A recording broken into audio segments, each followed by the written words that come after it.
Over in the UK, Ofcom, which is their version of ACMA, it's their media regulator, has broached the idea of regulating social media services like Facebook and Twitter in terms of how they deal with complaints, how they deal with terrorism requests.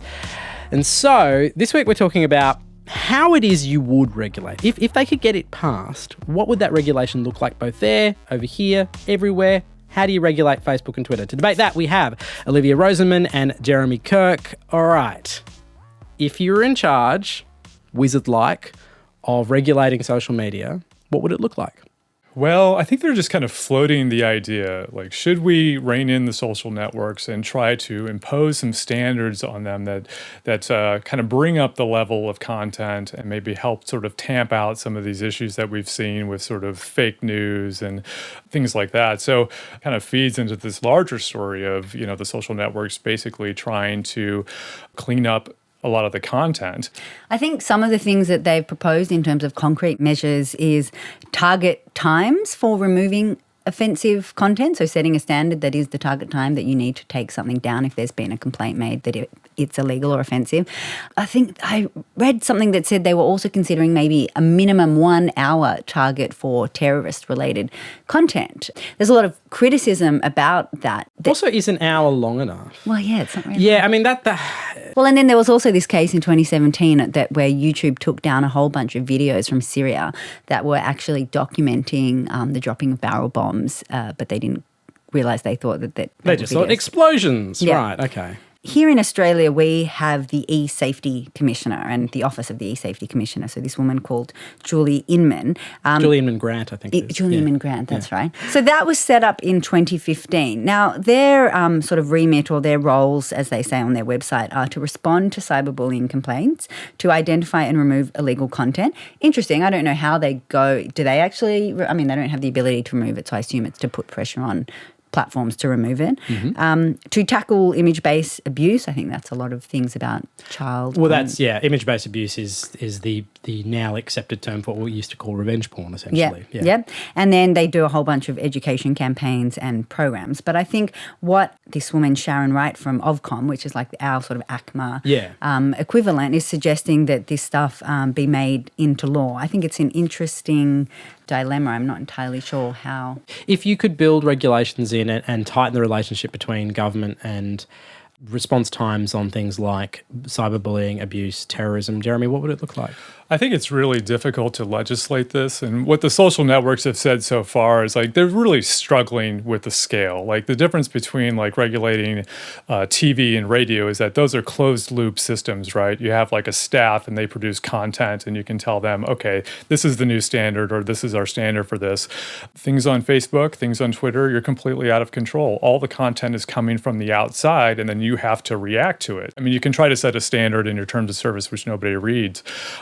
But it's really impossible to sort of control that. And now what Facebook is trying to build and Twitter are trying to build are systems to be able to monitor content at scale. And basically the machines aren't good at it. And you can trick them pretty easily. And so then now Facebook has a gigantic team of human reviewers who go in and say, hey, is this something that we really want on our platform? So I think no matter what legislation you create, there's still the scale problem, and that's something that's going to take time to resolve and refine.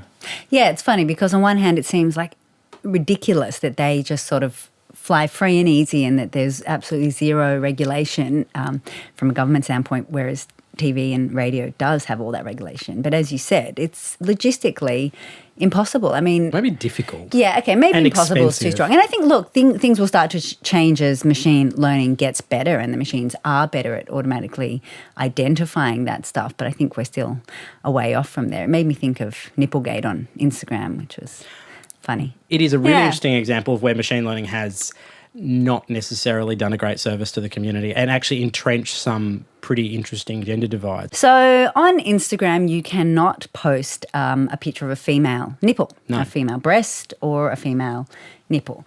You can post pictures of male Man nipples. Boobs are fine. Man boobs are fine. All those topless CrossFit athletes, totally fine. Obviously, this is like a bit of a sexist double standard.